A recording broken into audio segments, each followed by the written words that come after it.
Boker Tov. Boker Tov. On a rarement l'occasion de pouvoir commenter la Haftara de Miketz. En effet, d'habitude, Miketz, on lit la Sidra de Miketz pendant la fête de Hanouka.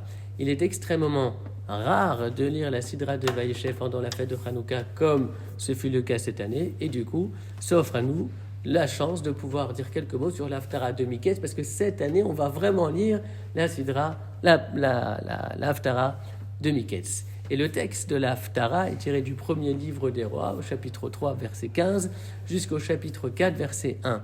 Et s'il est vrai que c'est un texte qu'on n'a pas l'habitude de lire, l'histoire qu'il raconte est très connue, puisqu'il s'agit du fameux jugement de Shlomo Améler, qui concerne deux femmes qui se disputent la maternité d'un enfant vivant, s'accusant mutuellement d'être la mère d'un enfant mort. Et c'est à cette occasion que Shlomo Améler dévoile son immense sagesse en demandant à ce que l'on apporte un glaive qui doit sectionner l'enfant en deux. Et à ce moment-là, la vraie mère, prise par l'émotion et la pitié vis-à-vis de son enfant, renonce à s'occuper de son petit, et celle qui se revendiquait comme étant la mère, mais qui était en réalité la fausse mère, acquiesçait, oui, coupons l'enfant. Et de cette manière, on a su que c'était la mère qui avait renoncé à être mère, qui était la maman véritable. Et quel rapport avec la paracha de Miketz? Alors il y en a un certain nombre, mais notamment au niveau formel, un premier rapport qui saute aux yeux, puisque la Haftara commence par les mots Vaïkatz Shlomo Veine Chalom. Et Shlomo Améler se réveilla, et voilà que c'était un rêve.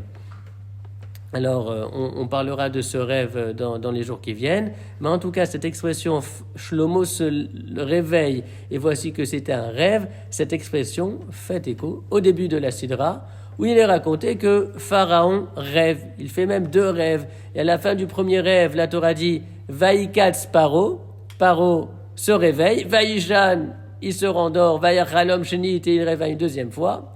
Et à la fin du deuxième rêve, il est dit Vaïkatz Paro, et Pharaon se réveilla, Veine Chalom, et voilà que c'était un rêve. C'est la même expression utilisée dans l'Haftara. Et c'est donc la thématique de l'après-rêve, la thématique du réveil, qui est mise ici en exergue. Veine Chalom, et voici que c'était un rêve. L'emploi du vocable Veine connote toujours un effet de surprise. Lorsque la Torah utilise le terme Veine, et voici que, c'est que c'était quelque chose qui n'était pas attendu, c'est quelque chose qui arrive de manière inopinée, c'était pas prévu.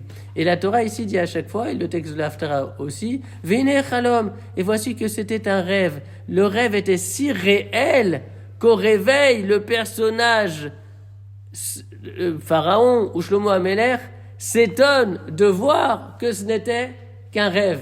Veine Chalom, et voici que ce n'était qu'un rêve. Alors, la suite demain.